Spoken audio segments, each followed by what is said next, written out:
everybody, this is going to be a shopping list ideas video, so all kinds of great current favorite products, things I'm loving right now. I don't know how you guys like figure out if you're a blogger or a beauty video maker. I don't know how you decide like what you're going to put in your favorites type videos, but I have kind of like a running list sitting by my desk and I just kind of keep adding to it as I come up with something new, and this list just got so long I thought, you know, should I take something off of it? Should I pare it down? And then I thought, nope, let's just keep it all on there and get it all out there. I'm going to start off talking about something that has absolutely never been in a favorites video that I've done, I don't think, and that is hand soap.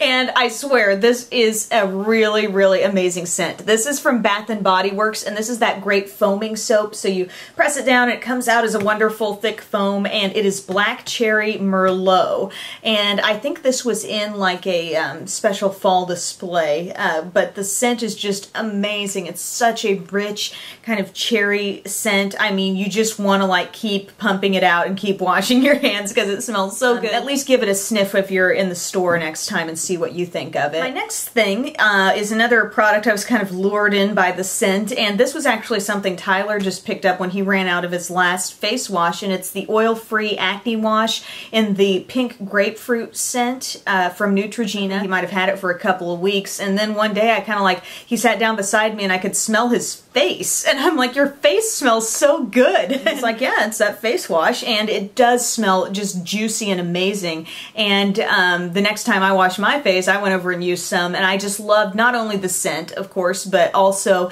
the way it just kind of foamed up, but yet it rinsed off really easily. And so this has become the thing that I'm using now as well every morning when I go in and wash my face to kind of start the day. I shower the night before, and so when I get ready for my day, I just wash my face at the sink, and I just feel like my skin has been great since I've been using this, so I figure why not. I've previously been using the L'Oreal Youth Code cleanser, which I still have some of. It's in kind of like a, it looks pink, and I actually prefer this. I feel like this doesn't make my skin feel as dried out after I, you know, rinse it off, dry my face. I mean, it still feels good. So I'm a fan, I gotta say, and it was just kind of a haphazard thing, you know, all drawn in by the scent of my husband's face. Hey, we're on a roll here with great smell and stuff. Let's get to this lip gloss. I Instagrammed a picture of this. Please follow me on Instagram and Twitter to get just random pictures. I actually showed a photo the other day of some brand new products I'm trying out. But anyway, this is from Philosophy, and this is the Pink Frosted Animal Cracker Lip Gloss.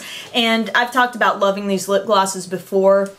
I love Philosophy and how accurate they are with their scents, whether it's the shower gels or these lip glosses. I so often am just tickled over the fact that they smell just like, you know, the real thing.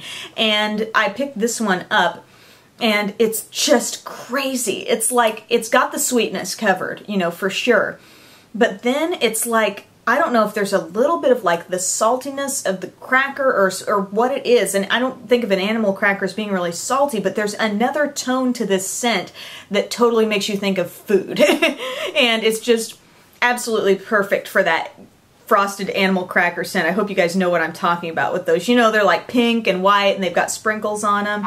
And it's really kind of a sheer gloss. It has just the lightest pink tone to it. For me, it might make my lips a little more pinky, but not by much. This is kind of a layering thing for me that I'll put over the top of whatever lipstick I'm using, and I'm like, ooh, I can smell that pink frosted animal cracker. So I got my hands smelling like Black Cherry Merlot, my face smelling like pink grapefruit, and my lips smell like frosted animal crackers. I don't know if that's a good thing or not. It's probably just gonna make me hungry all the time, to be honest. But anyways, another lip product that I'm loving is what I'm wearing right now. It's from Revlon, and it is that Colorburst lip gloss in Rosepearl. I always want to call it rose gold for some reason. It's not really gold at all, but I showed this in my video on my favorite Revlon lip products, and ever since that day, I have had a lot of people telling me either, oh yeah, that's a favorite of mine too, or I went and tried it because of your video and I love that color. So this is what it is. You're mainly wearing pinks and nudes, and now that it's kind of getting into fall, you want something deeper but not too dark. that's kind of what this is. It's got a gorgeous shine. I just love it. The texture is not sticky at all. I have some brushes to talk about here, kind of a line of brushes that comes from Sigma that I have been just super impressed with. I've been finding more and more uses for them, and it's the Performance collection, and this is actually a collection of eye brushes that are all like really precise. Like as you look at these, you can see these are not big monstrous eye brushes. Let's compare to, you know, about the size of, you know, one of their blending brushes. These are all real tiny. So they've got some real specific uses, and one of the things I remember when I first started trying Sigma brushes and I had like my first set, the one thing I wanted was something that was just a little bit smaller in size. Like oftentimes I'll use my Sigma brushes, but then I was always going back to my like little Essence of Beauty crease brush, something really small and precise, because sometimes, and I've said this before, when people complain about their eyeshadow always looking muddy, or it never looks good, or it doesn't turn out how I hope it will,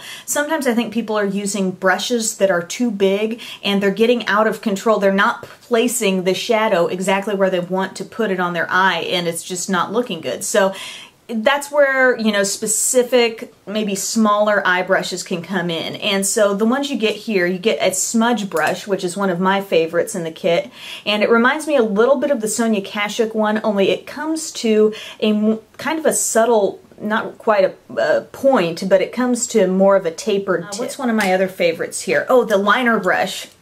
This is a pointed liner brush. I keep this little cap on it just because I'm paranoid about anything happening to this little baby here. Look how little it is. It's so small. At first I thought, too small.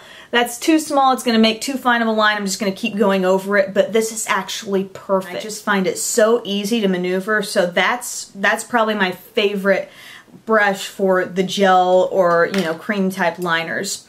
A couple others that are probably the ones I go for a lot now are the shader brush for the lid and the crease brush. These two are just kind of smallish sized brushes. One is a little bit smaller. This is the one that can kind of be used really easily in your crease if you want to, you know, really work on an outer V, let's say, and get that color, that deepest color, exactly where you want it, and you don't want to have fallout everywhere, and you want it to look really precise. You know, you can get that there, and then take your big brush and blend it out. I mean, I feel like there's a place for big brushes, but sometimes people struggle with it. And then the shader brush for the lid is nice. As you can see, it's kind of pinched there, right in here, so it's a little bit flatter, and this can be really great for just, you know, maybe you just want to highlight the inner part or just get shadow in a certain place. You get a blending brush, which I have not found many uses for. I just feel like when I do go for a blending brush, that is when I go big. This one's just really small. And then you have one for the, it says waterline liner. It's just a very small kind of stiff liner brush. You could use these in other ways as well. Don't feel confined to just using them how they say.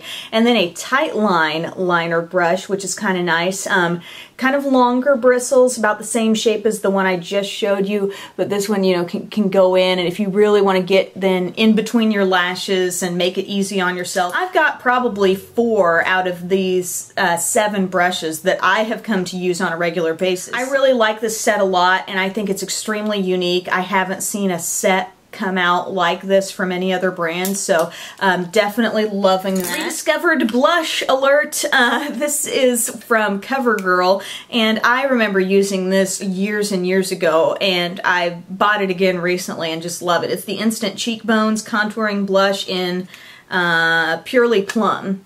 So it has several shades. I'm wearing it today. What's neat about it is you've got kind of a light shimmery shade, almost like a highlight, your main color of the blush, and then something that's a little bit deeper. And I think it's cool because this caters to then a lot of different skin tones. You can mix, you know, if you've got really fair skin, maybe you kind of mix these 2 shades, or if you've got deeper skin, you want more pigment, more pop to the blush, you go for the darker 2. But I think it's really nice. I love the shade. It's got just a little bit of sheen. This is just kind of the main color, but kind of a pretty pinky tone, and I've used sort of all 3 colors in my blush today, and I just like it a lot. I think it's a great color. Also quite enjoying my Mally Perfect Prep primer. This is one of those things that I kind of got in my collection.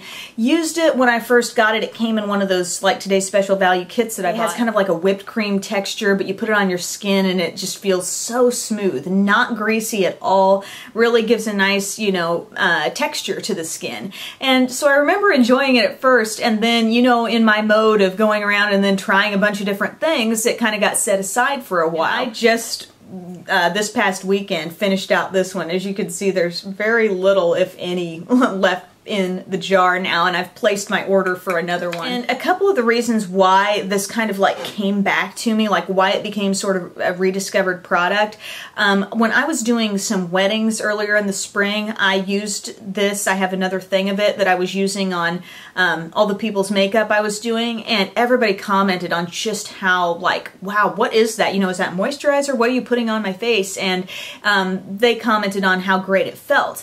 And then I noticed on myself using it, you can really take this up under your eye area, and I notice less, like if you're dealing with any sort of fine lines, or you're just noticing maybe the early signs of aging or anything like that, I really feel a difference in that area. Like putting makeup over that, I feel like the area just looks a lot smoother, and I'm not quite sure. I feel like it's the primer because, I mean, that's kind of one factor that, you know, I've somewhat recently changed. Just texture-wise, it's a very luxurious feeling. It's a really nice primer. Like now it's the time. I repurchased, got the big size, so hopefully that comes in soon because I am out. Rediscovered foundation that I'm liking is the Dream Smooth Mousse from Maybelline. I was just kind of going through my stuff not too long ago and thought, wow, I haven't used that one in some time. And this is basically, you know, Dream Matte Mousse is has that kind of fluffy, light texture, very matte on the skin. If you have really dry skin,